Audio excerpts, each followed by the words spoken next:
நம்ம ஒவ்வொரு இடத்துலையும் தடுமாறுறோம். இந்த தடுமாறுற நேரத்தில் நமக்கு யாருடைய உதவியோ தேவைப்படுது. நல்லா கவனிங்க, மனுஷனுடைய உதவி எனக்கு தேவையில்லை, தெய்வத்தினுடைய உதவி எனக்கு தேவை. இந்த மாதிரி நம்ம எத்தனை பேர் பிரார்த்தனை பண்ணியிருக்கோம், மனுஷனுடைய உதவி எனக்கு தேவையில்லை, எனக்கு யாருடைய உதவி தேவை?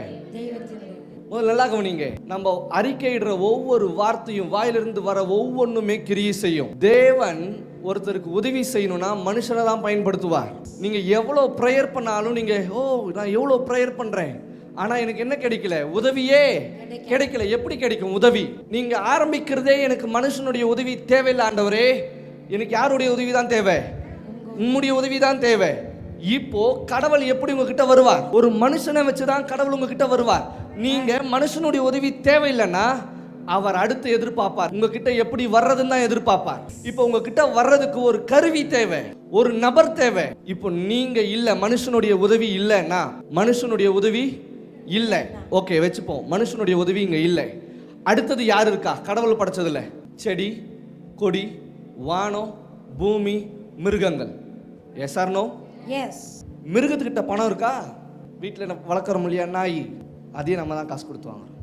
அதுகிட்ட பணம் இருக்கா? மனுஷனுடைய உதவி தேவையில்லை ஆண்டவரே. இன்னொரு வசனம் இருக்கு, மனுஷனை நம்புவதை பார்க்கிலும் கர்த்தர் மேலே பற்றுதலாய் இருப்பது மனுஷனை நம்புவதை பார்க்கிலும். கர்த்தர் மேலே பற்றுதலாய் இருப்பது.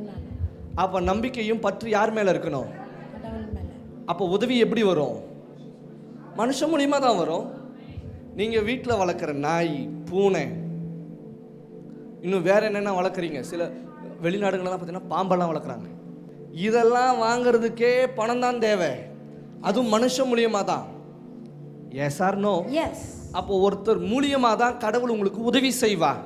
அங்க யாரை யூஸ் பண்ணுவார்னா, தான் சாயலா உண்டாக்குன மனுஷனை தான் யூஸ் பண்ணுவார். இன்னைக்கு நான் ஜெபிக்கிறேன், கடவுளுடைய தீர்க்கதரிசியா உங்களுக்கு உதவிகள் கிடைப்பதாக. எஸ். உங்களுக்கு உதவிகள் கிடைப்பதாக. சொல்லுங்க பார்க்கலாம், எனக்கு உதவிகள் கிடைப்பதாக. உதவிகள் கிடைப்பதாக. இப்பொழுதே தெய்வத்தின் அருள் என் மீது வருவதாக. சொல்லுங்க, I receive.